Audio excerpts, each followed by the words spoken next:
Well, greetings, everybody, and welcome to this week's edition of the Inworld Review.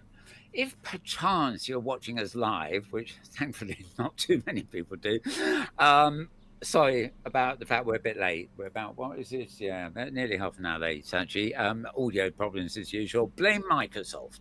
That's what that's what I always say, but in fact, that was the truth. Stick with my Mac any day. Right, okay. My name is Mal Burns, and I'm your sort of regular host for this program where we look at arts, people, destinations, etc. on the Hypergrid. For those of you who don't know what the Hypergrid is, it's a system by which hundreds, maybe even thousands of virtual worlds interoperate, so you can move your assets from one world to another, etc. We call the worlds grids, and hence the name Hypergrid. If you've ever used Second Life, for example, you probably know the sort of thing we're dealing with, but unfortunately, Second Life's a walled garden, so you can only teleport within the grid. Whereas on the Hypergrid, we can travel the world, we can travel the grid out, beyond the frontiers, so to speak, to the new frontiers. That's what I say. And that's it. My name is Mal Burns, if I didn't say it already. My right hand man, James Atlloud, is sitting on my right hand side. Isn't that a sort of convenient thing? Yeah, it's good for a right-hand man to be on the right-hand side. It is indeed. So, welcome to James Atlloud. He is the one who's always sitting when he's not fiddling with knobs, usually doing both at the same time. And the knobs in question, just in case you think I'm being rude, are referring to video and audio controls. So, there.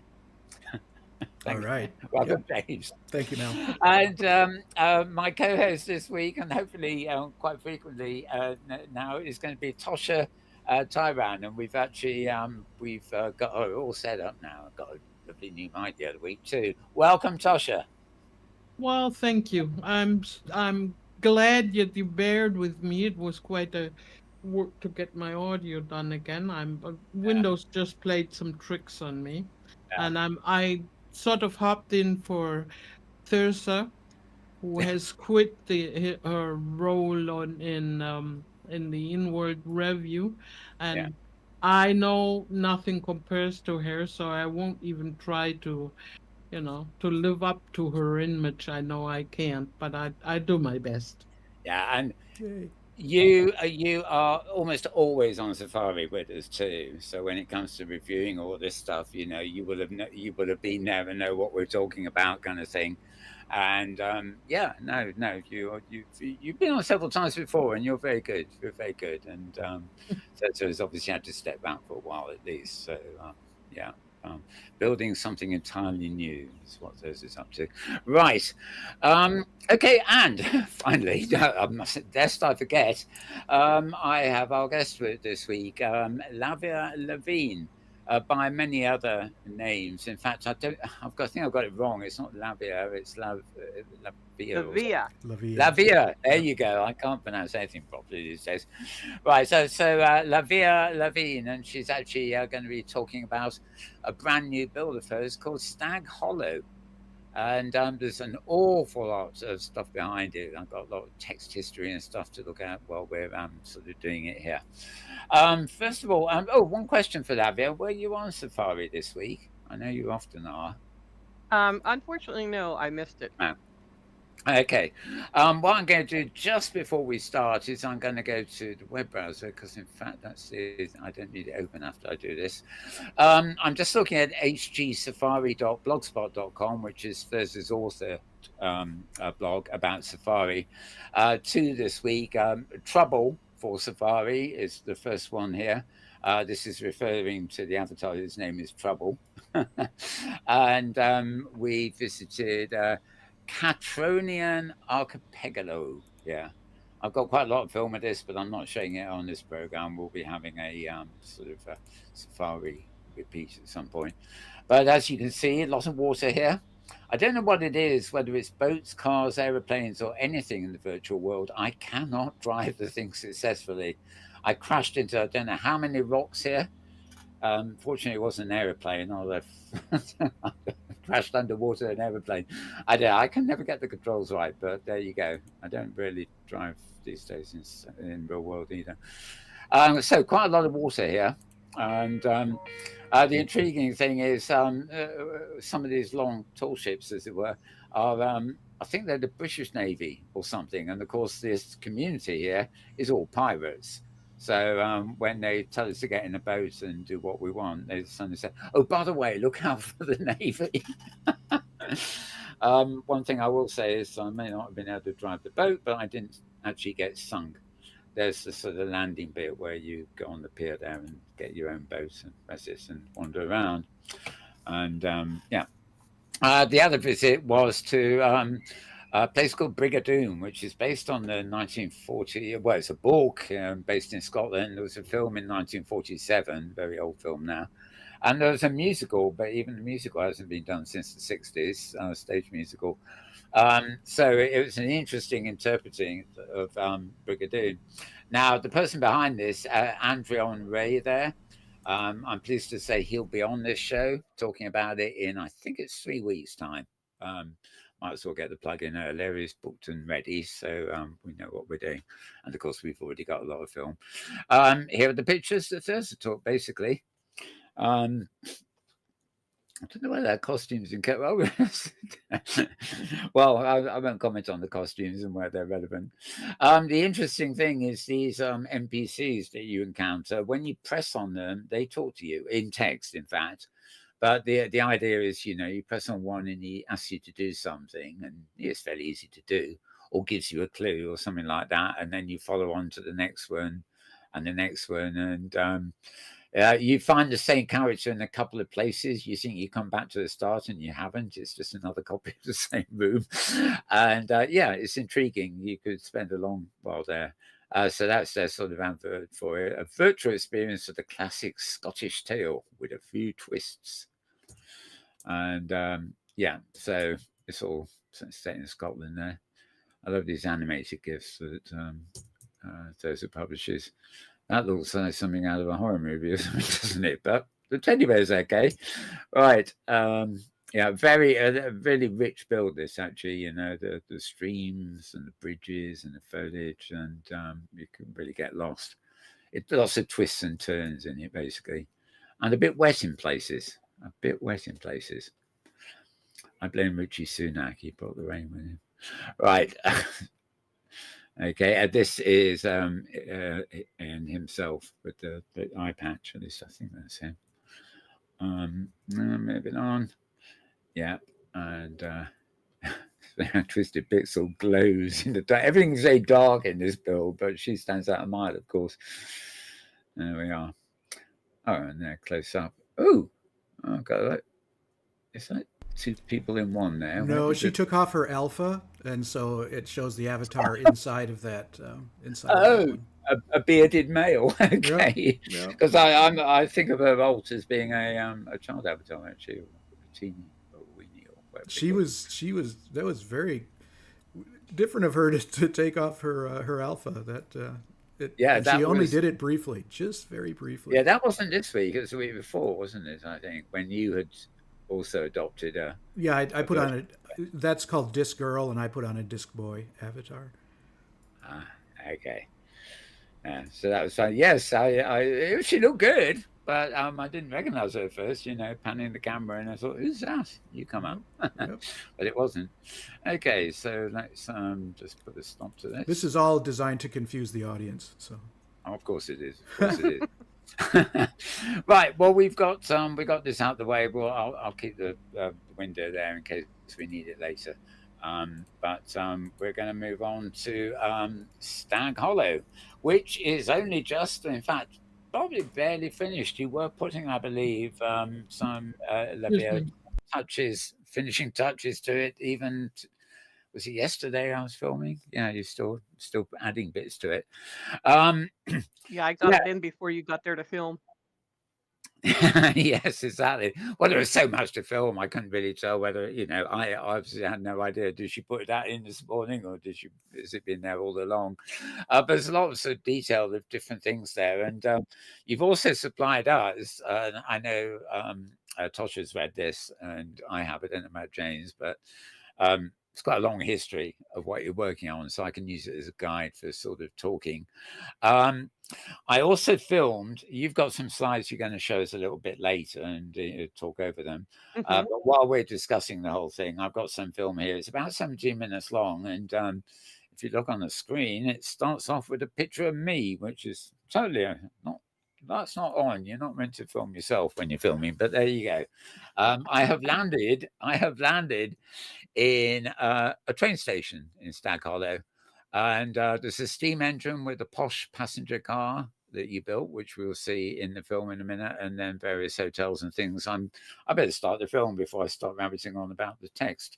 Okay, so let's see what happened. I landed for a while. Yeah, I got my. This is where I actually landed. Is that spot? So sort of in the middle of. I guess it's a kind of waiting room and a cafe and everything else. Right. And the sort of ticket office on the right here. And yeah, tell us a bit about this. Is very nicely decorated, the stained glass window effect and everything, I thought.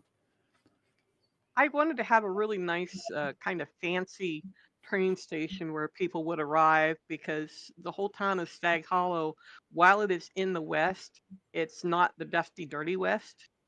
And I like to build, like a lot of people, when they build Western towns or, older towns like that, they make it look old and decrepit. And I just keep in mind that this is supposed to be during the time when it was new and fresh and beautiful, and the people that lived back then had it.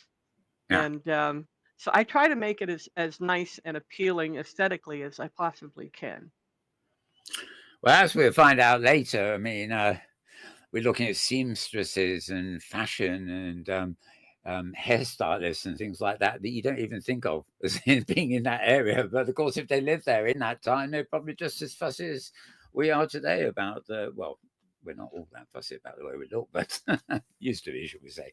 The concerns about the superficial and everything else. Right, we're out of the station. No, we're out of the waiting room now. And this is a sort of steam engine here.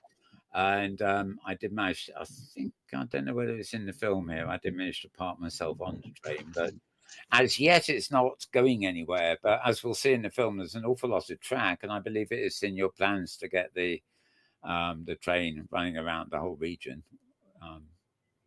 Yeah, that's part of the plan with that, is to have the train go the whole way around. The only thing that we're running into problems with is finding a way that the train will actually pull the car behind it. You can do that, but it's like really stiff when it goes around the turns, and I want it to have like a smooth turn when it does that. It doesn't really go real smooth. So yeah, we were looking at a region last week where I had some film I took from the air, and there was a bus that we'd been on a safari at one point, and it sort of it turned corners and there were cars going everywhere and people walking around. And I actually commented on the fact that it was probably the first time I'd seen a big long bus turn a corner without actually taking over the pavement at the same time. Right. Yes, things like that make all the difference, I think.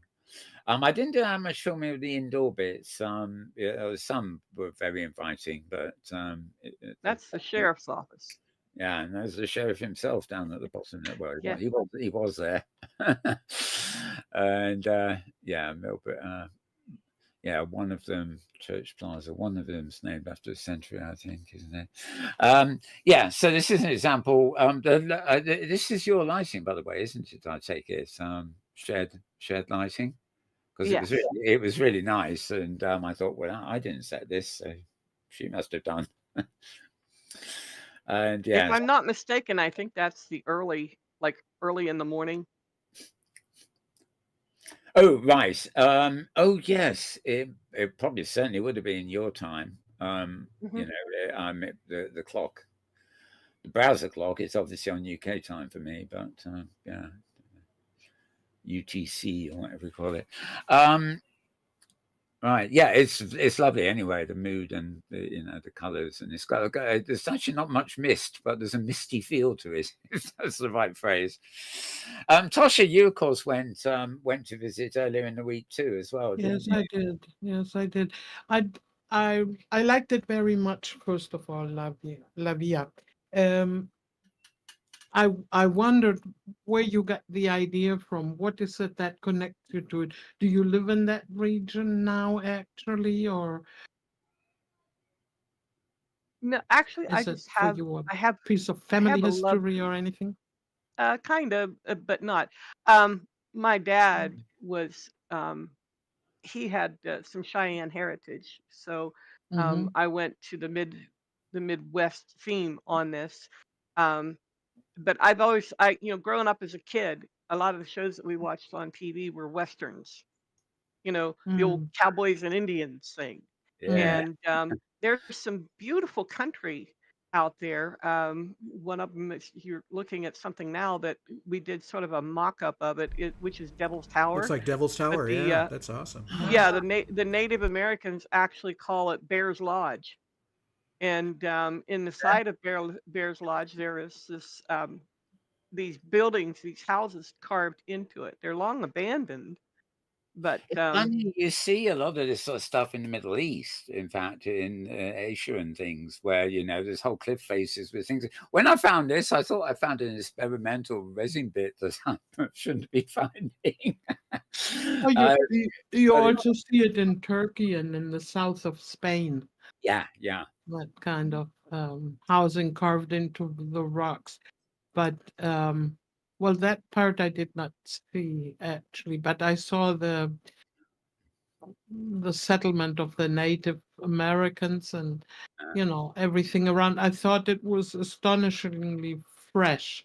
Like you said, it lacked the grubby and dirty and rotten look that you see very often. It looks as if you just pop into that time. So that I like very much. and that was the idea behind why I did it. I wanted to get people to feel that they've gone back in time, Hmm. back to the middle 1800s. And this actually, the setting that we chose is 1859. So we're like about 2 years before the Civil War, Mm, and it's also several years before the Homestead Act, which came into place in 1862.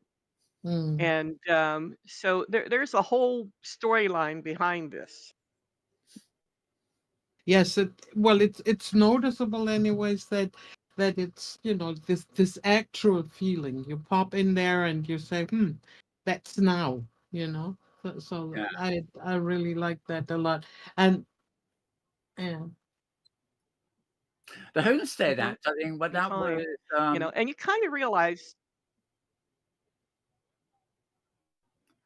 so I was just saying the Homestead Act, that was just after the Civil War, wasn't it? 1862. Yeah, I don't really up on my dates, but I was watching something, and I think it went through from somebody after the assassination of the president or something, and then I don't know, repealed it or something, and then it came in again. So it was that was a whole story in itself, how people were given this land and stuff, and then it was taken back, and then given back to them again in the end. It was a period rather unfair, I thought. But sorry, I've diverted you. I don't know. I don't know what dates exactly that was. Not brilliant on American history, so carry on. I've been interrupting here, so we're back to some more building here as well. Oh, That now I that got is Widow Ryder's house. right. Very elaborate furniture inside as well. Very, as I said, period piece, and looks fresh and lived in. We had a little trouble with stuff kind of disappearing on us, and then it'll come back. So I think we got that fixed. Yeah, I think it's an assets over thing that some grids have had. Actually, it's a combination of putting items with Ubodi physics on a bullet Oh, sim. oh, right.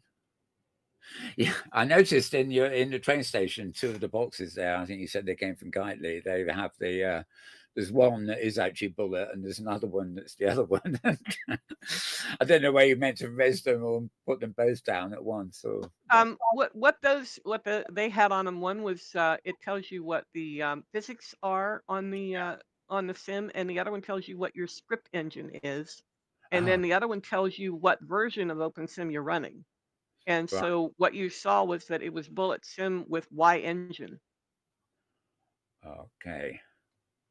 Y That Engine's the particular more building, recent one, isn't it? We've changed here to Y yeah, Engine, yeah, I think. it's a better engine for scripts and stuff.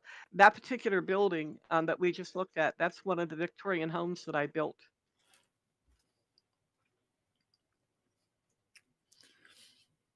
And the railway again, going over the river. Mm-hmm. Yeah, it started to lag on me a bit here, but That's of course, is it? What is that basic area I've been looking at? Is that a 2x2 VAR region? this Stag Hollow. Yeah, It's a 4x4. 4x4. Oh right, so 16 and Yes. all. Right, okay. I don't know Yeah. why. When I was up in the air looking down, there was a very clear divide, and I thought it's quarters. Yeah, I But, divided it that way, so each one of those regions is basically a 2x2. got you. Right. Each one of the sections.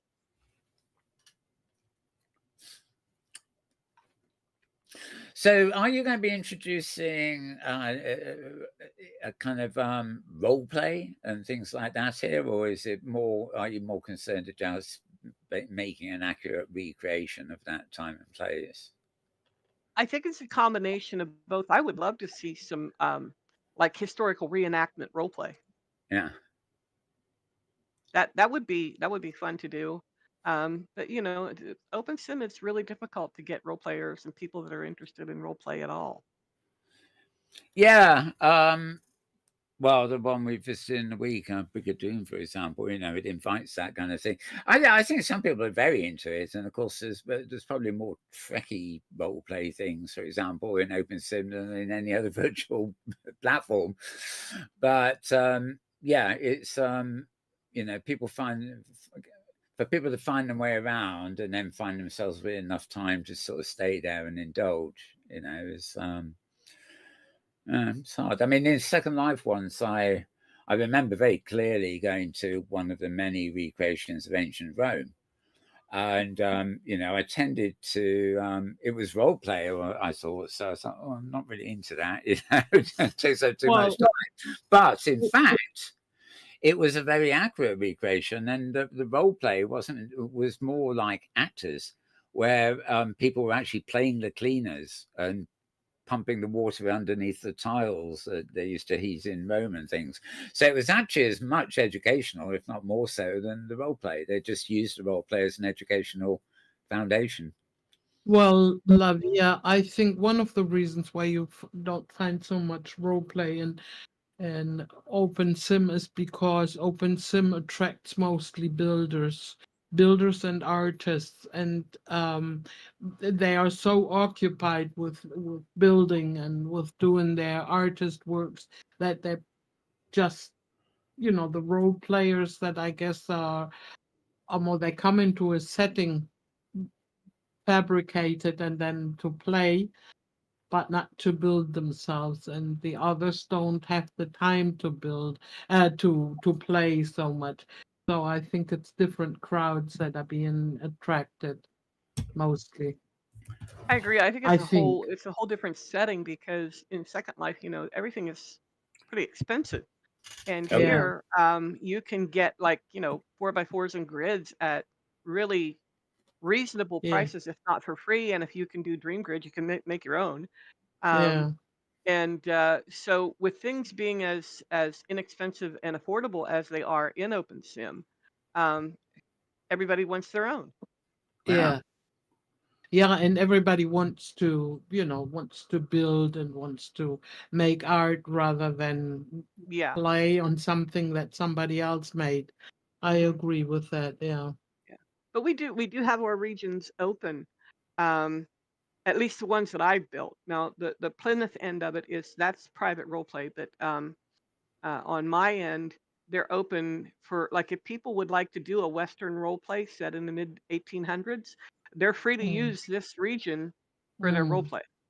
And if Yeah. they want to video it there, they can do that too. I mean, whatever they want to do, it's open for people to use, and they can't change anything, but they can use the area for their role play. And because some people like to video their role play, Yeah. and mm. so this would have it open for them to video what they're role playing. And it's a very expensive, expansive area for them to actually role play in. You just look where the camera's following the railway, and there's wide open spaces basically that Right.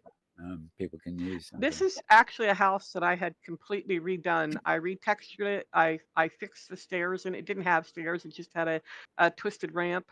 The windows were actually in the texture, and I don't really like that. I like windows that you can actually look out and see out, and have, like, they're separate from the wall. So if you want to change the texture on the wall, you can do that. Yeah. And what was on it, you couldn't change the texture, so I just rebuilt the whole thing. Fair enough. That's the Levine. That's the Levine Ranch House. And the story is behind that. See, Lavia she is modern day, but the Levine, Mrs. Levine, in this time in the mid 1800s, is actually her great grandmother Olivia. Right. Okay. And this is her home. It's lovely. I love the half moon balcony, as it were. I've always liked that. It's not just a straight balcony. You've got the the curves to the outside too. Much. There's just something with lines and curves and architecture and art. It just all goes together. Yeah. Yeah, it's wonderful. And there again, we're looking at Widow Ryder's her land, and there's a whole story behind her. And she takes in young ladies who are, shall we say, disenfranchised. All right. And she educates them. They learn music. They learn to play instruments and read music. They learn how to cook, how to clean, how to sew and make their own clothing. And they learn reading, writing, and arithmetic. And that's so they can be independent women. And of course, in the mid 1800s, women's suffrage was something that was being pushed hard. Yeah. And so they were involved in that. Well, when I read not your history as such or anything, but watch things of that sort of rough period on TV dramas and things. For the 60s, women's lib, feminism, and all that. But I mean, it goes even further back to the suffragettes, and I'm talking about Britain here. But so I suddenly realised that actually, if you go back, beyond that period, and especially in the West and America, women were very empowered anyway. They had to be, really. They were they were as tough as the men, but they obviously defined themselves with different functions. But it was a rough and ready world, however pretty it might seem. And I think the idea of in America particularly, the more submissive role of women is a very much more modern thing. It doesn't belong in this era at all. The era we're looking at here, I think. But that's just but I think, quite frankly, in the so-called Wild West, the women couldn't afford to be submissive. They had to, they had to be full power, because they needed to do everything, because it was such a world, starting to come up, the towns being built and the new fields. And what I was thinking, by the way, a lot about when I saw the scenes on your land, Lavia, was about the fencing in of the lands of the cows, the cattle, the cattle. Yes. And it reminded me of a song that I learned effectively when I was a kid. I cannot sing it because nobody would stand in the and watching. I started singing, but to say the text, it's very simple. It says, I'm going to leave old Texas now. There's no more use for the longhorn cows. They loud and fans, all my cattle range, and the people there are all so strange, and it goes on like that, but it reminded me a little bit of it. You have the huge herds of cows there, Mm. just sort of running free, and in the text that I got from Mel accompanying my visit there to your place, was that it was before the barbed wire was invented, Oh, just yeah. before. And so Actually, I yeah, that's where that song came into my mind. And the other thing I noticed, which is, I want to mention it a little bit critically, is I think it just because it is so lively and so actual, you feel when you are on the sim. I was missing the tragedy of the Native Americans a little bit, because it was also the time of the horrible battles and slaughters of the American Indians at that time, that took place around there too. So I thought it was, a little bit short, in within the whole, let's say, historical context. But I also understand that your main interest was sort of telling the story of the settlers and the people living there, the settlers living there, and but that little place that you dedicated to the American Indian population was sort of, for me, it didn't say anything, and for sure it didn't say anything about the real story. But which does not mean that I liked the place less, because I really loved it. It was, I think it is a really place worthwhile to see because it's adventurous and beautiful, and the wide space, and all these old buildings and everything. It gives you a feeling of the time of the 19th century, and it also gives you a feeling of the lovely houses. I just really like that, and I like the clothing of the people there, of the dolls that you have everywhere, and that I like very much. It's just this one point that I thought was coming a little short. that's actually a very good point, and there's a Mm. reason why I did it the way I did, because um, there were many native tribes that actually got along with the white settlers, and they did trade back and forth for a long time until the government wanted their land. Yeah, of course. And so the tribe that I had living there, the thought behind that is, if you look in town, and I think I might even have a picture of it, it's Long Arrow's Mercantile. They actually have a store in town where they sell their stuff. You've Okay. actually, you've actually cued me now. I think I've finished the first run of this film. I'm wondering if maybe we want to switch over and you talk us through the slides you've got, because you said something then about you've probably got a picture here somewhere. Yeah. Um, do you want to do that now? Just start Sure, talking we about can the start that slides. if you want. Yeah. I will go Well, when ahead we've and got that, we can go back to the film and go back to the history once we've got that bit over. So okay. there we go. These pictures that are up there right now, one is a hotel in town, and it's called Le Grand Sur.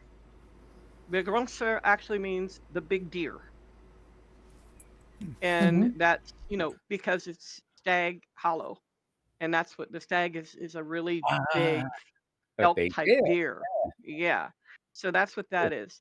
The other that you're seeing there, those are three of the Millberry shops. And I named them that because one of our builders, Ezra Millberry, did the work on them, decorating them and the whole nine yards. But there is a bakery, and then a seamstress shop, and then a tailor shop. And back in the day, most of the people lived in on the floors above their store. Mm. They Okay. didn't have like a separate house way outside of town like a lot of people today. They lived in the top floor or two above the shop that they had, and they actually um, spoke to that in Little House on the Prairie with the Mercantile, Olson's Mercantile. They lived in the house above where their store was. That's very incidentally, that is quite common in even nowadays in England. I mean, everything's getting Mhm. more modernized and stuff, but the joke about England being a nation of shopkeepers, it literally is. You know, you'd have the high streets and the little shops and everything else, but Right. above the shops was usually living accommodation for the proprietor of the shop. Yeah, but I think it was quite common everywhere, Mhm. that the shop owners lived on top of over the shops. But it And saved, Right. it saved on commuting costs, they didn't it? You save time, save cost, they don't property. They didn't have to have another house built. Mhm.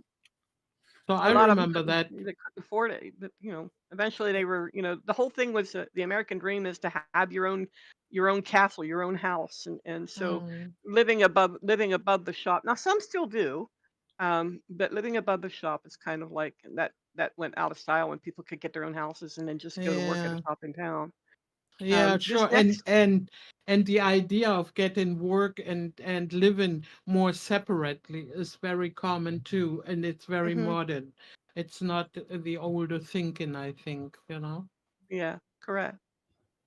These next two pictures, the one on the left, that is the Grand Rack Saloon, Uh-huh. and know? again, that's a play on the name for a deer. They have their antlers are called a rack, Oh, and so oh, of that's what that is, course. the Grand Yeah. Rack Saloon. And of course, some might take it in a different way in modern terms, but we weren't using modern terms back then. And the other, that is the library in Widow Ryder's house, and that is where the girls that she takes in and takes care of, um, do their studying in this library, and she sees to it that they get an education. Mm-hmm. It looks very nice. And this one on the left, that is a church that I built a long time ago on another grid, and it made it over to this grid and survived. We didn't have any problems with it. Some of the stuff that I brought over from the other grid didn't survive, but this one did, and it's a very big church. Actually, there's a long cable that runs down with a knot on the end of it. If you touch that knot, it rings the church bell. Oh, But the Right, church back in those days wasn't just a church. It served as the local school, and it was the local town hall, and out on the church steps oftentimes is where they would have their political speeches and whatever else. So if you had somebody coming through campaigning, say for president or whatever, they would stand on those church steps and do their speeches. And uh-huh. so it was really like a community center is what it was. Many funerals were held in the churches instead of a separate funeral home, though I did make a separate funeral home for that. Um, I have a but quick question. So I have a quick question on that picture, actually, before you move on. sure, Um, the time period here. Um, this is after the Civil War, is it, or before? before. So I'm looking at that American flag, the Stars and Stripes. Yeah. Where where Yes. whereabouts in America would this really be? Would it be in the South or the North? In other words, would it be Confederate, or oh God, what's the other one? Confederate. Actually, in the West, they weren't Confederate or Union. Oh, well, that solves that one, didn't it? Okay. Yeah, So, many yeah, I many in the West, there were a lot of territories yet that some of them weren't even states yet. I put that flag up there because I happen to like the American flag. oh, But right, yeah, it's a lot of places didn't have, if they had the American flag, they came in from the East somewhere. sure. Yeah, That's the Sure. major thing. I just couldn't place when I was just curious about when the American flag was sort of invented because I think of the stars And the stripes, there's a mixture of Union and Confederacy. So, the actual American flag was invented in the 1700s. In fact, Betsy Ross was the one who sewed the stars on it, and she sewed 13 of them in a circle, I think. Right. That stood for the 13 colonies. Just like the European Union until we left. Right. Okay. Fair enough. I don't know why. I suddenly saw that there, and I thought, would that be right for the time? But yeah. Okay. The Confederate flag was actually based a little bit on a Union Jack, with it being crossed like it was, and then it had the stars and stripes in the middle instead of the way the Union flag was. The other picture here, one of the things that I had studied, which I put in the information that I sent to you guys, is a beauty salon, and yes, they actually did not have them here in the United States yet, but they had them in France at the time. So I took a little bit of artistic liberty and put a beauty salon in the way that it would have been back then, because they didn't have indoor plumbing. So they put buckets of water on the coal stove, and they would heat that, and that's how they would wash their hair. And they had, in the little sinks behind, there's a door that you open, and there's a big barrel under there that they could pull out and take out and dump out then. Right. Right. This is it's the Pony Express office and the local telegraph, and you can see all the mail in the slots, and the telegraph, and then of course there's the Morse code on the wall so that they can do what they have to do there. And that little telegraph thing that I gave you. Oh, sorry. I'm actually just reading the script here now. Actually, about it was a non-electric telegraph in the 1700s, and then it was in 1844 that the electric one came in. I can't imagine how would it work if it's not electric? Just still had a wire signals, or I'm not exactly sure how they did it. I just know that it didn't reach as far as the electric did. Right. Oh, right. So okay, that's understandable. This I'm just looking at the telegraph here on the table in the studio that you brought along. It's really divinely built. Really, really very good. Thank you. I had to build that. I went to the sandbox and made it twice as big as me to get the details into it. Oh yeah. And I built it in Prim, and then link everything together. I do all the texturing that needs to be done, and then I link it together. Then I save it as a collada file, and then I import it into Blender, and you hit Control J, and that makes it one Prim. And then I save it there, and then I export it. Then I upload it back in Inworld, and then all I have to do is just hit the faces, and it puts all the texture on really quickly, and then grab it and shrink it down to the size I want it. Yep. Wow. Oh, it's a very long and intricate way that you chose. Mm-hmm. Well, I cannot build in Blender. It makes perfect sense. It makes perfect okay. sense to be using all those programs to that sequence. Yeah, but it shows it's great little mesh. Me explaining it sounds like long and complicated, but the actual process is really quick. Once I get it built in Prim, making it mesh is really fast. Yeah. The next picture that you see, I found a picture of an 1800s sawmill that was powered by water, and some of them used the water that came down and flowed over top and pushed the mill around that way. Others used the water that actually went underneath and pushed the wheel that way. And like a river at ground level, and then the strength of the river moving is what turns. Okay. Correct. Yeah. And it catches those little cups or buckets, whatever you want to call them, that are attached that are on the wheel, and that pushes it around. The force of the water pushes it around, and that makes it go. And they had belts and all kinds of stuff on it, and then they had guides that would hold the logs in place so they could cut to whatever size they needed it cut. There's a big blade on there that goes around. I put all the gears and everything on. It's not exact, but you get the idea. Sure. Okay, the next one. These are shots from the desert, what we call the Badlands. and that's what the Native Americans called them, was the Badlands, because bad Into things the happen to you in these Badlands. lands. Yeah. And there you see a couple of vultures sitting up on an old dead tree, and they're waiting for their next meal because they cleaned up the bones down on the ground below them. Yeah. Mm. That was some unfortunate soul that thought he saw water, but it was just a mirage. Oh. And Hmm. on the other side, you can't see them very well. They're like little dark spots. They're ducks.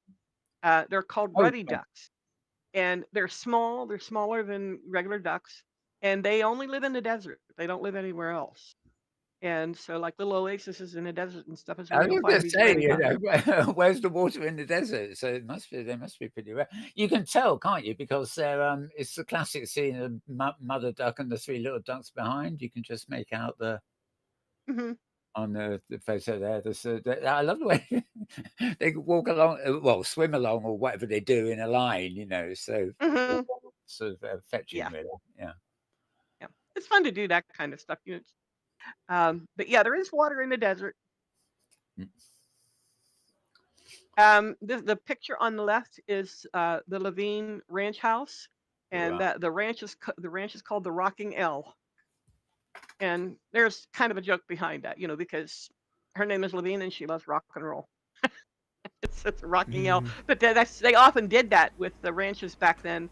You'd have things like the Rocking R or whatever, and that would go on the brand that they used to brand their cattle or their horses or whatever they were going to brand. They put their brand on it so that it could be identified if somebody stole them. Right. Of And course. the next picture right on the right there, that is the Stag Falls, and that is a combination of 4 waterfalls. There are 2 at the top, and they culminate into a pool that goes into one, and that goes down into another larger one, and that goes down into the ground, and it goes underground and actually comes out in the Badlands underground. It comes out like from a bunch of rocks and stuff. That's where it comes out at. There's a So that's where comment the on, water in the desert. excuse me, there's a comment on YouTube from Bloom Peters that says the mansion Mhm. looks like the Tir Nanag mansion, the same steps. So very cool. Okay. I never heard that, but that's cool. That's Okay. cool. Yep. I actually built that as a colonial home, but I liked it for the ranch house, so I decided to use it.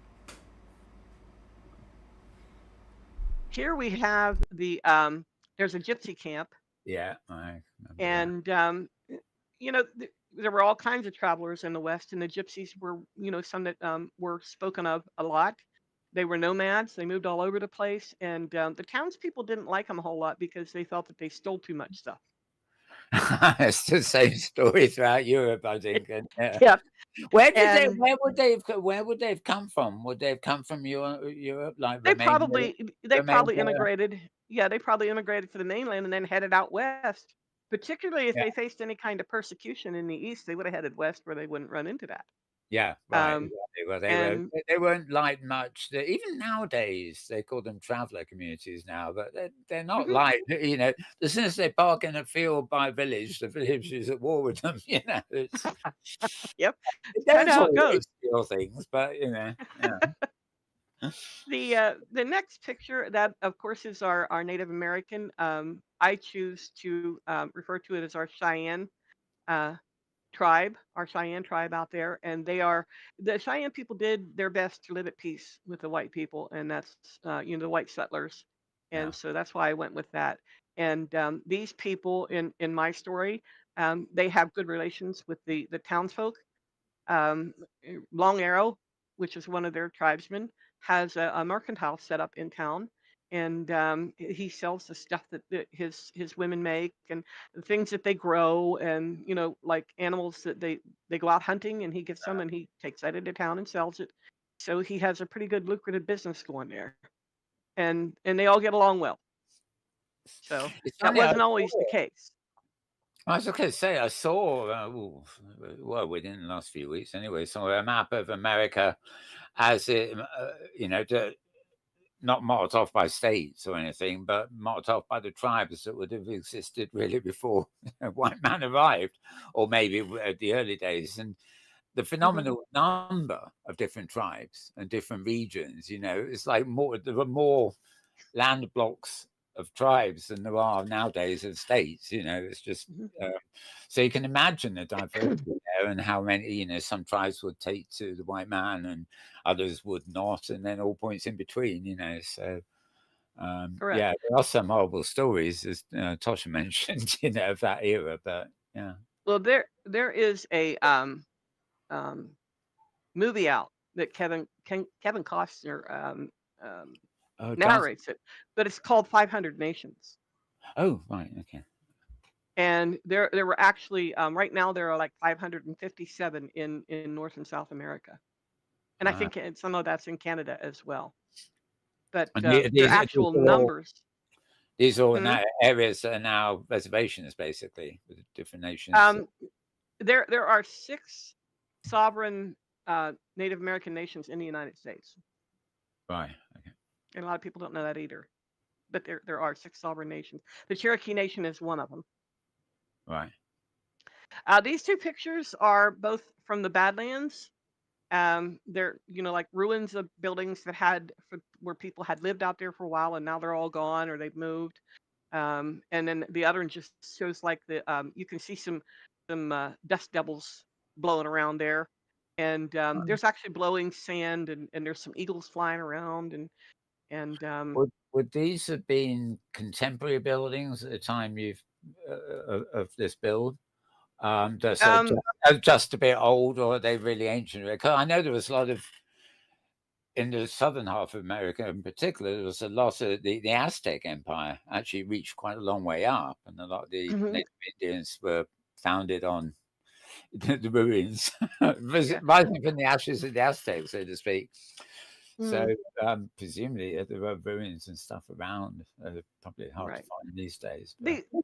These ruins are probably, they're very old. They wouldn't be quite as ancient as the Aztec or the Mayan or the Incan. These would be one of the Midwestern tribes, and they probably just abandoned it and moved somewhere else because they were nomadic. And so they just went ahead and they just left it go, and eventually it fell apart and fell down. And that's what you have.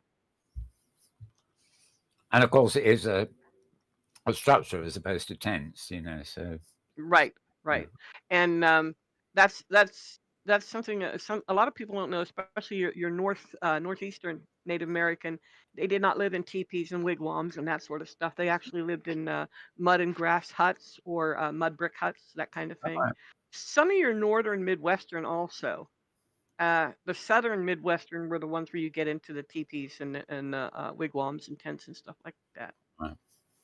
Here on the left, we have Buffalo Valley, and that was a lot of fun. I found one buffalo that actually looked like a buffalo, and I took it to my sandbox, and I played with it, made it 2 different sizes, and then I turned the head in different directions, and then I made one of them laying down, and so I ended up with 8 different buffalo forms, and made like a whole herd with those 8. A bit of genetic modification. Yep, little bit. Because I remember I thought of it earlier because you were talking about the cows, of course, in a distance. I wasn't sure whether the buffalo were cows and vice versa, but if you come in, the difference is pretty obvious. Yeah, these are buffaloes. The cows, I actually modified them too because there's 2 different versions. There's a Red Angus and there's a Holstein, are the 2 cows that are on the ranch. The picture on the right, that is Elk Crossing, and it's actually like a big stone arch cave type thing. The waterfall runs into it, and the river goes underneath it. So it's kind of like a natural bridge that had formed. Okay. Interesting. Yeah, I was curious about that because you mentioned it. I'm going back to the windmill kind of effect or the water wheel earlier because I never really think of like a river going along and putting the wheel on that and using the strength of the river. I always think waterfall because that is a greater pressure is going to drive the wheel faster.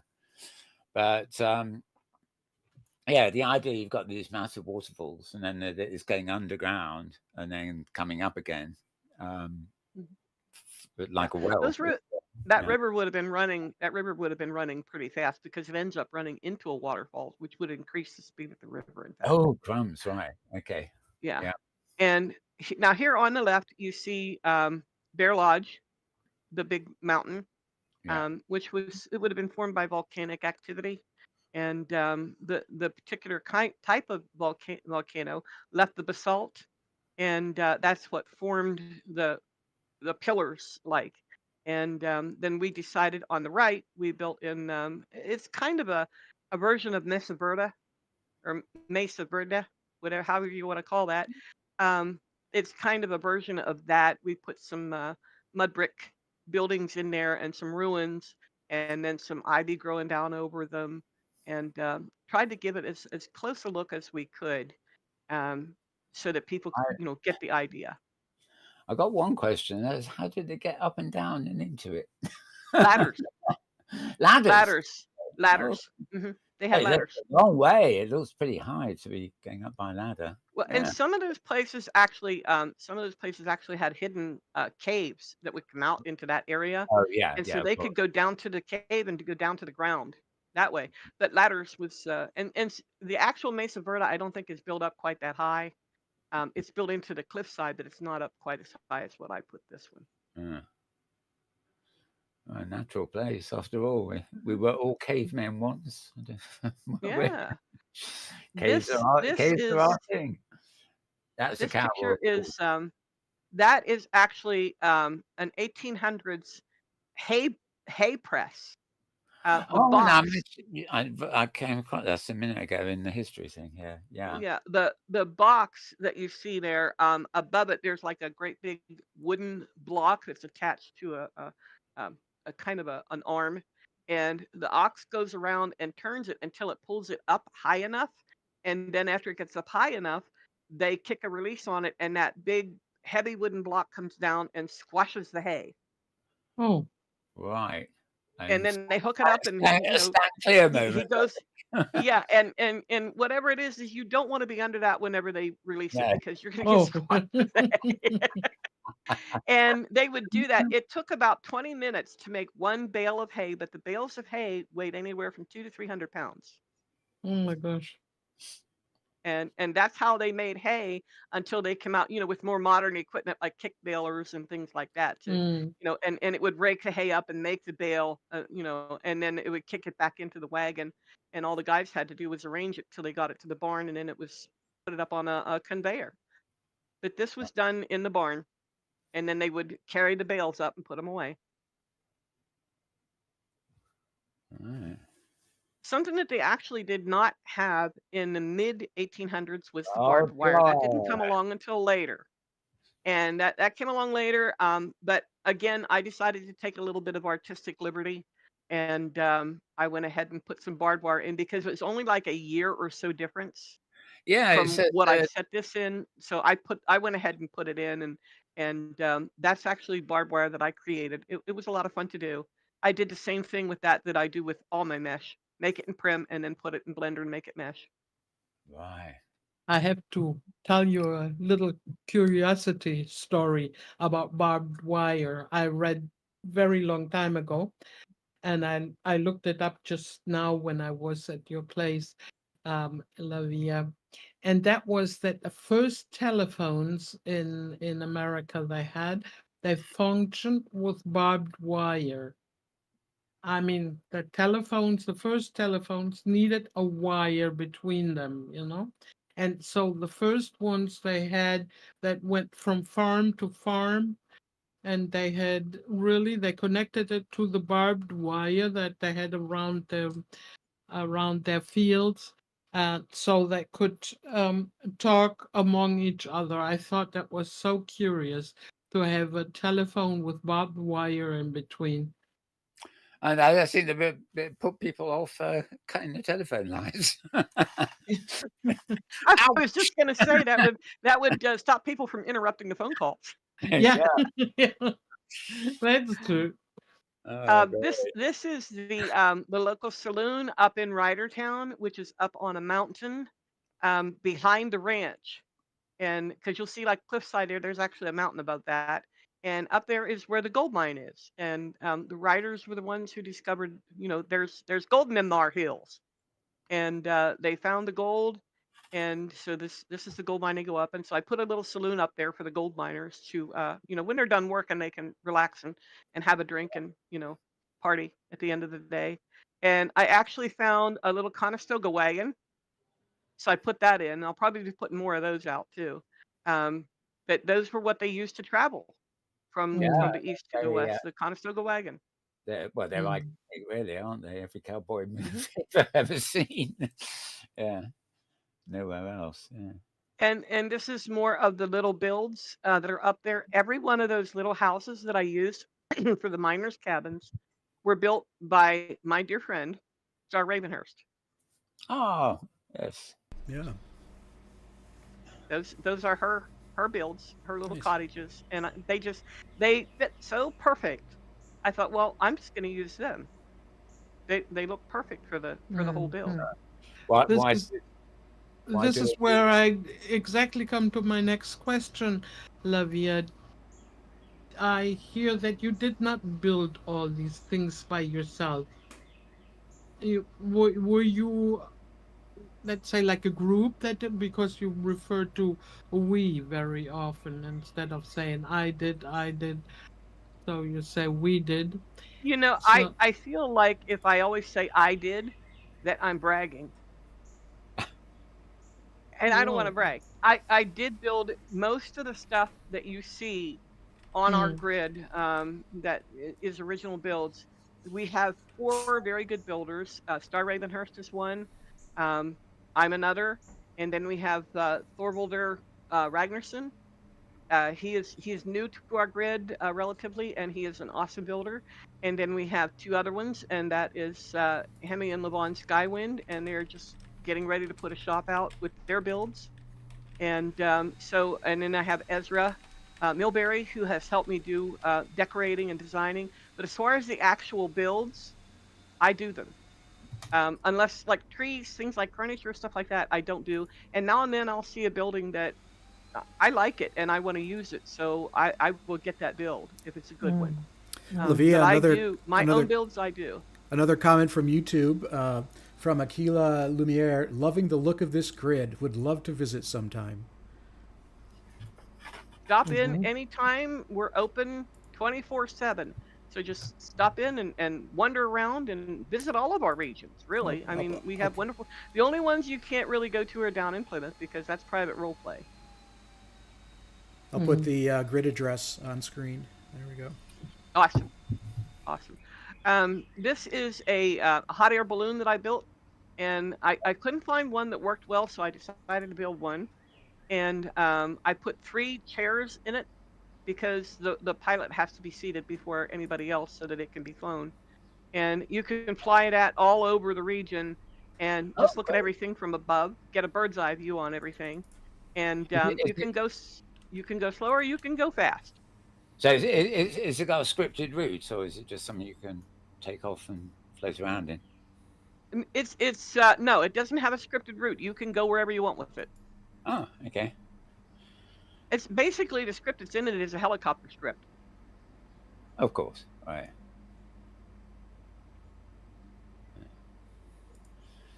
This is the Stag Hollow Hotel, and this is a regular hotel. It's the second one in the town.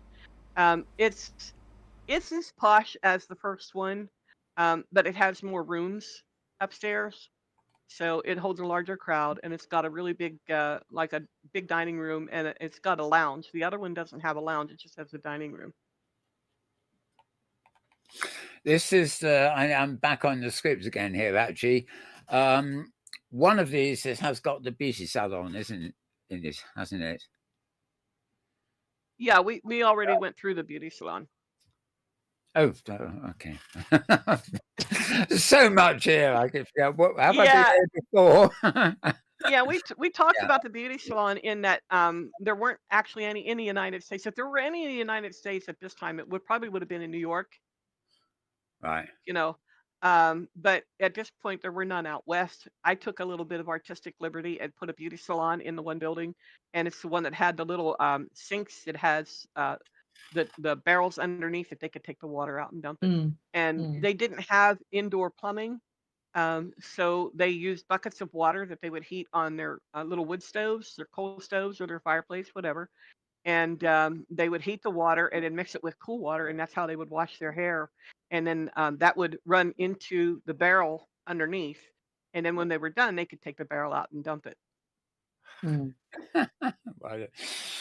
It's rather odd that you mentioned in the text at the end of the 1880s, there was a transition from barber shops, which you think of as the male hair, I guess, to salons all over the world. Women still styling by. Well, anyway, let's move on. I find this absolutely fascinating. The parlors. Yeah, that came along much later because it was barber shops and salons for a long time, and then eventually it just moved to salon. Period. But that was much later. This particular picture. She invented she invented the recliner too. That's interesting. Yeah. This particular picture is this is the livery stable and blacksmith. And it's really hard to see. I tried to get a good picture of the furnace. I tried to get a good picture of that, but I couldn't get a real clear shot of it. My grandfather was a blacksmith.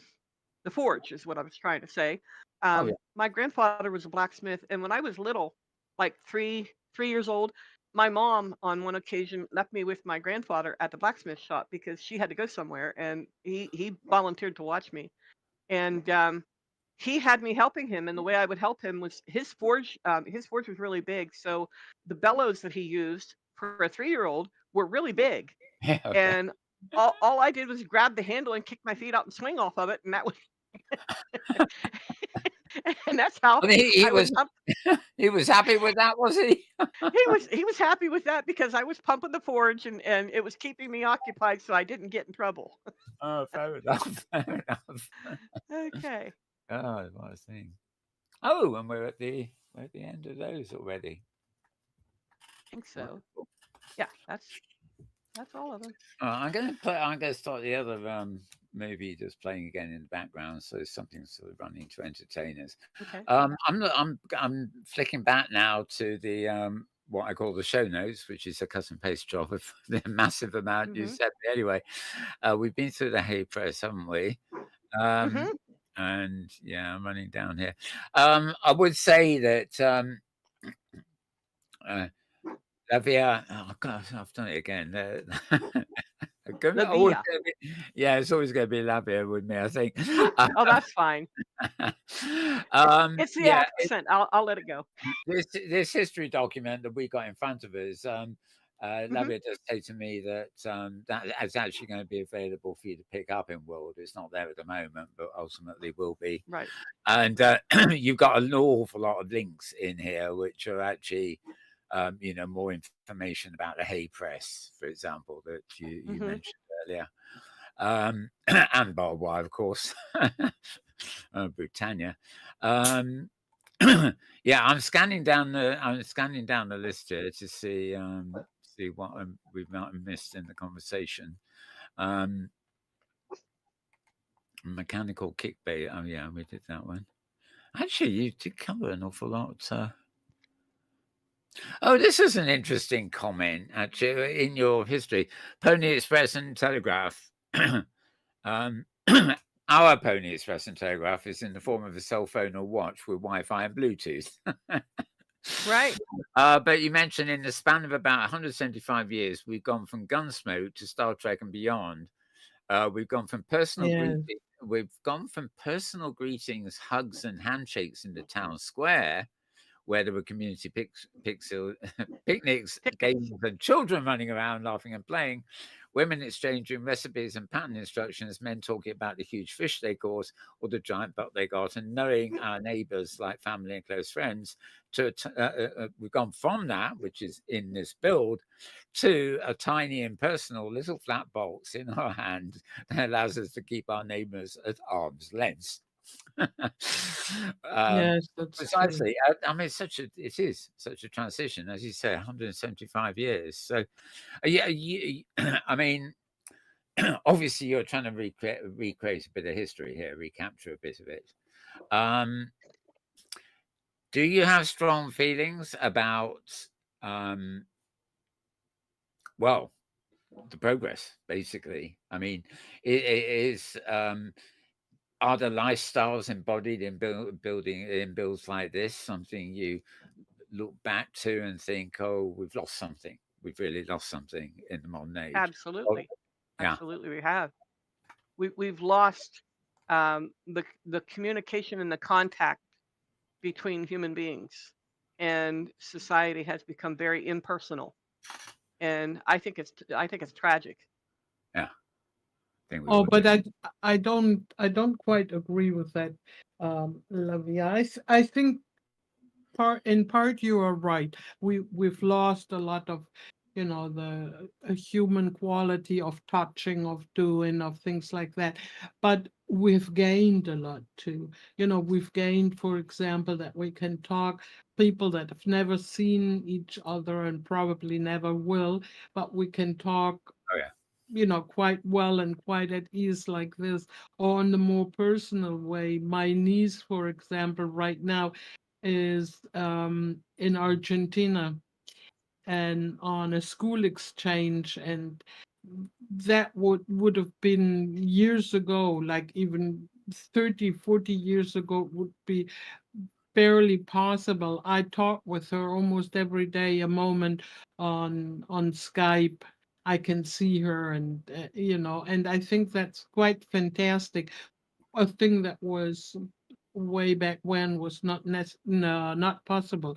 I remember myself, I was for a year studying in the United States, and I couldn't even talk with my relatives in Germany. Well, I could, but it was it took terrible long time, and it was very expensive, and the connection was so bad that you could hear more things like that than just natural voices. And now I just pick up the PC. I just or the tablet, and I call up my niece via Skype, and I can see her, and the quality of the pictures perfectly, So I think you gained a lot too, not only having lost things, you gained a lot of things too. I know, So yeah, I'm meeting and all those things that you used to do on the telephone. Now, as you mentioned, Skype, but also the virtual world, the very place we're doing this film from. yeah, yeah, Where our avatars represent us in a different way, but I think can be pretty personal once you get to know people. As yes. you say, it's a distance thing. It's yeah, Corey and Troika, I haven't pronounced his name. His blog used to be called Collapsing Geography, and I always liked that phrase. Mm. That was what it was all about. Yeah. I think there's pros and cons in both directions. But for me, I feel that the world has become, in a huge part, very impersonal. Yeah, yeah, for sure. But Right. I think maybe. I think only time will tell. I mean, we're going through very bad times in the world at the moment, and more isolationism, and people closing borders and chasing resources and stuff like that. But I do also think there is a sort of things going in circles a bit. There's things like the music scene, which are becoming very impersonal with delivery via Spotify's and or all that sort of stuff. But how that apparently is sort of new generations are finding a new way to get it personal again. Yeah. They're I rejecting a lot of what we built and going yeah, back. I think also the impersonal or personal things are changing. It's not that you're losing and so much; they are changing. Like I said before, or like Mel also said, it can get pretty personal. For example, meeting in virtual worlds. I know with one partner I had before, I was together with him really closely for 10 years, and I probably have never talked so much with anybody in my whole life as I did with him.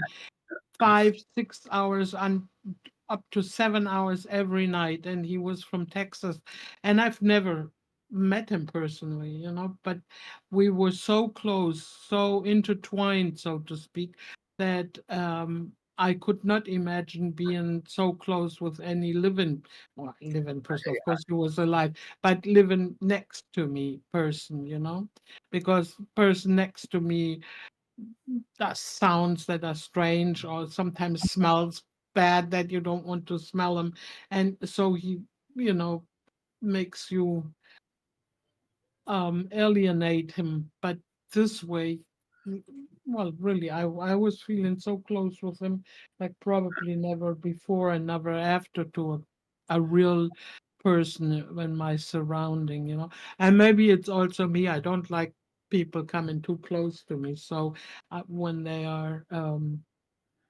in world or in virtual worlds, I can always manage it to keep him as close or as far away from me as I want to. Yeah. So it's just a matter of closeness, how you and well, human closeness, how you define it, that changes or don't change. I concur with that because my late partner is no longer here, but for what 10, 15 years or something, we were separated by continents, but on Skype, maybe 16 hours a day, sometimes Yeah, not even talking and looking. She'd be getting on yeah. with her work, I'd be getting on mine, but Mm, it was another presence in the room. If she coughed, I could hear it. If yeah, she took a call and maybe muted me, then fair enough. But it was if they'd been in the same room, there wouldn't have been enough space. They'd been on top of each other. yeah, yeah. Cause friction, but the distance was there. On the other hand, it was as close as if you were in the same room. So I can totally understand where you're coming from there. It's sort of it's a new guide of closeness. It's like a interactive pen pal or something. It's just yeah. There are no boundaries anymore, really. But there's swings and roundabouts to everything, really. I think I don't know. I often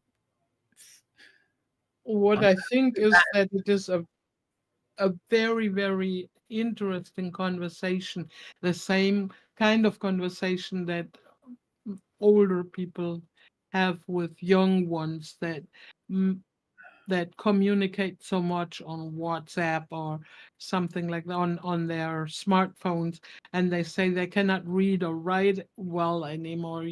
But the writing changes and the languages changes. So I think it's quite interesting, and the young people do communicate. They find different ways to communicate, which I I, think is we have really interesting.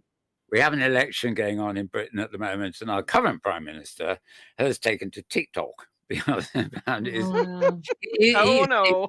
he is reaching. Well, he's already done reaching the pensioners and things like that, but he's taken to TikTok because apparently he's been told it's the way to contact the youth. But mm, the conversation around it is hysterical. He clearly doesn't understand the platform he's joined. It makes him sound more patronizing than ever. well, So I think these it's funny. It's funny, that's all. Yeah. new and modern means to communicate are abused by some also, like the ex-American president that was with his um what was it that he communicated on Twitter all the time. And even from the bathroom and even from everywhere. And he's doing it now on his personal channel. I think that is abusing, but Oh God, yeah. you It's have abuse with everything. You can also have abuse with people talking. If you think of the 30s, when Hitler in Germany abused of people talking, not only him but others of the same party were really abusing of people speaking without any medium, and like that you can have abuse every time and everywhere, and use things right. It's always humans seem to be made like that they I like mean, to abuse once in a while. we're looking at the picture on screen at the moment and sort of thinking back to these were simpler times kind of thing. I wish they were, but it goes in cycles. I think there's something to be said for I think there's still a lot to be learned from societies before us, So, oh yes, definitely. And the way people before they had that international communications and all the high tech stuff we got now, for which we are grateful, but before they had all that, they maybe had other ways of communicating. And I'm quite interested in early research of into human beings before really any recorded history. And the theory that actually we had a sixth sense, like empathy, and we've actually over time we've actually lost that. So the society we live in now we've lost a sense in our evolution that we just no longer recognize and include in our social structures. And I think that's fascinating. Maybe our ancestors had talents that we could only dream of, to have got as far as they did before we built what they did. I'm quite sure of it, and I'm really, really grateful to be able to visit places like the one made by La Via Aura. Now that you can sort of have the feeling of how it would be in the 19th century. And of course, normally I would not be it. I go to some museum, and in Germany or Spain, I wouldn't know where to find a museum about the American West. So it's really lovely to be able to go there, and it's a lovely, lovely build, really, lovely. I think it's really so. I like so much this vibrant actuality that you put into it. It's just really lovely. Yeah, it reminds me of Angkor Wat also, Tosha. When I build, I look at it and I go, and I feel like I'm really there. And that's when I get the vision, and then I just go with it, and I put it all together and I build it. We did actually, I did most of the builds. The ones who helped me on this actually did decorating and landscaping and that sort of thing. There were 4 of us working on it. It really shows. Sort of it's very immersive in the sense that it totally takes you to another place. I didn't ask, and when I was filming, I didn't actually have things like sounds and stuff on. But do you have sounds? Yes, there are sounds all over the place. You can, if you go to the lake, you can hear the water lapping against the shore. Right. You go to the grist mill, the water mill where they make grind the grain and stuff. That's also run from the river, and you can hear the water going through and splashing. And the same with the sawmill. You can hear the saw going. Yeah. And you can also see the sawdust flying around, and and you can hear the water splashing underneath. And you get to the waterfalls, you can hear the waterfall, and you walk through where the trees are. You hear the birds singing, and and at the ranch you hear the cows mooing, and the horses now and then will they'll whinny or they'll do something. The chickens running around, you can hear them. It just sounds like a real country farm kind of thing, and so it's pretty neat. In town, if you get to the saloon, when you walk past it, you can hear the piano playing inside. Yeah, sound. And I found some honky tonk music. Aye.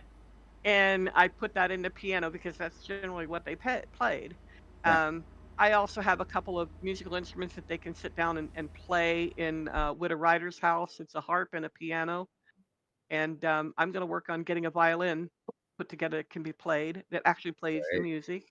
The drums, when you get out to the Cheyenne village, you can hear them playing the drums and singing and chanting. You could have a weekly concert made up of people playing the instruments you're building in. Whoa, put all that stuff together, yeah. Yeah. have it actually played live in World. Wonderful. I was actually going to that's ask you fun. that because I mean, sound is one of the forgotten things. People build these regions, and especially in Second Life and places, they know it's superficial. They don't really think of all the extra things you need to add to make something fully immersive. And I like it to come to life. yeah. That wasn't the wolf, actually. Nope. That sound effect was James reminding me that we have a clock. Yeah, coming up to the 10 minutes to the hour. Yeah, I was actually going to ask you, but actually I think I'm wasting my time. Is any other projects in the works? But I imagine this project itself is going to be your thing in the works for some time yet. I mean, Actually, yeah, there is another one in the works. Yes. are you willing to tell?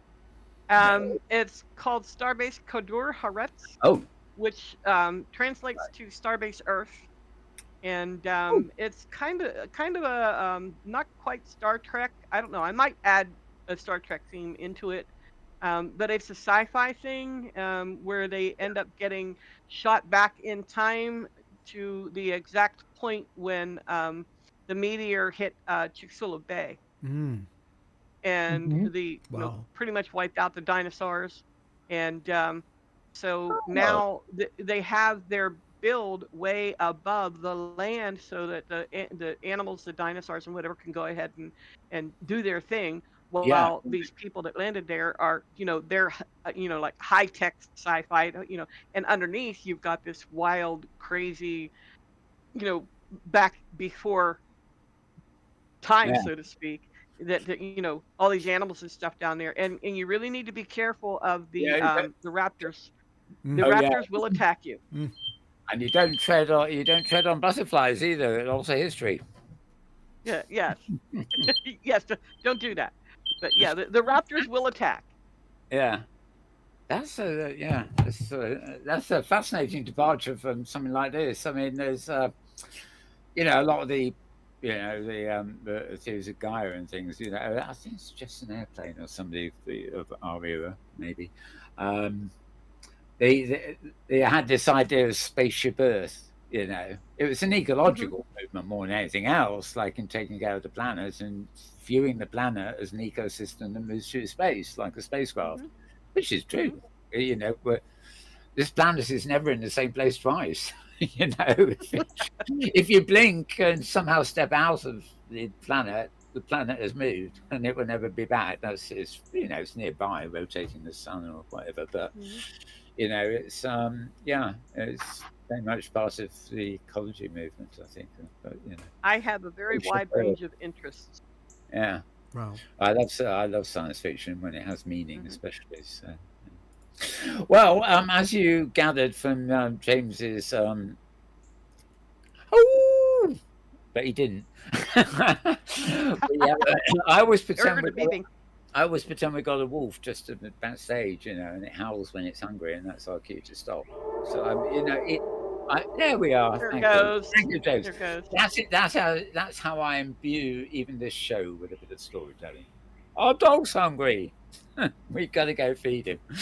Right. Okay. So we literally have actually we've reached our 90 minutes or something. So despite our delayed start, we've had a really wonderful show and covered a whole lot of stuff. Any final comments from Tosha? Start with Tosha, I think.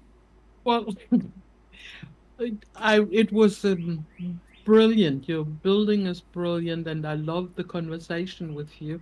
And I think um, to go back into the past, I love that myself very much. Is understanding our presence a lot, because a lot of things of naturally they come from the past, and you just when you just go on your everyday business, you forget, you forget what your forefathers did and your foremothers did, to achieve your own life. That's fantastic. And it reminded me a lot, and I just really enjoyed it very, very much. Awesome. Absolutely. And James, have you got any final questions, thoughts? Ever the quiet one, of course, but Well, I'm busy pushing buttons. I love the build. I love the build also, and especially the just how much attention to detail you've given to the time period and to the wow, like Tosha said, the state of people who were our ancestors is always fascinating to know. Yeah. And if you come and visit there, James, there are plenty of things for you to sit on and ride. Yay! Your reputation precedes you, James. That's right. Well, I will go for sure again. Yeah. Awesome. Because in one little visit, I was there maybe an hour. You're far from seeing it all, you know. You're far from experimenting and looking at all. So. And the same with me when I'm filming, which was the purpose I went there, of course, to get a preview of it. It's not the same as when you're walking around, and it's like the Brigadoon thing I mentioned at the beginning, where you've got characters who talk in text to you and give you clues and things. You don't get that when you're running around filming. You've got to be on the ground, walking on the virtual soil, so to speak, and interacting with the environment. So definitely go back to that. Yeah, absolutely. So, I'm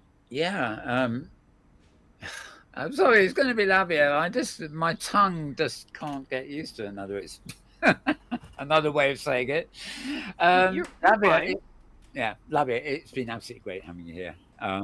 Really educational as well as amazing to look at and everything. And just, I hope you're going to get a lot of interest in this because it's before you disappear into outer space in the dinosaur era. Right, yeah, that's ancestors too, I suppose. Birds.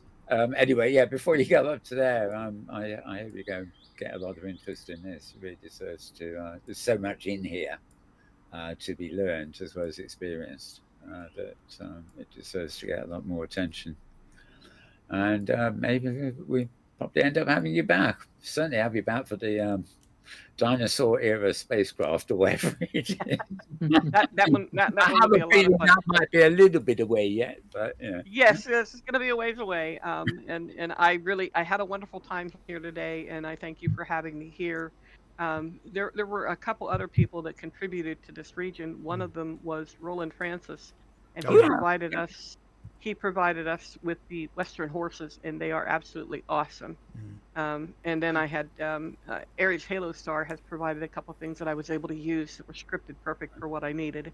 So we do have people from outside the grid that do contribute and do help, and they're greatly appreciated, and I want to thank them. Absolutely. I haven't come across Roland for quite a while, but I used to bump into him all over the place. Absolutely, everybody concerned obviously deserves credit here. It's a magnificent job. So we're going to have to leave it at that now, and I'm going to have to do my ending piece. Wish everybody a very good morning, a very good afternoon, a very good evening, or indeed a good tomorrow, depending on wherever and whenever you are. And our last week's guest was in Australia, so he really took that to heart. Okay, it's a wrap. We're out of here. Thank you, everybody.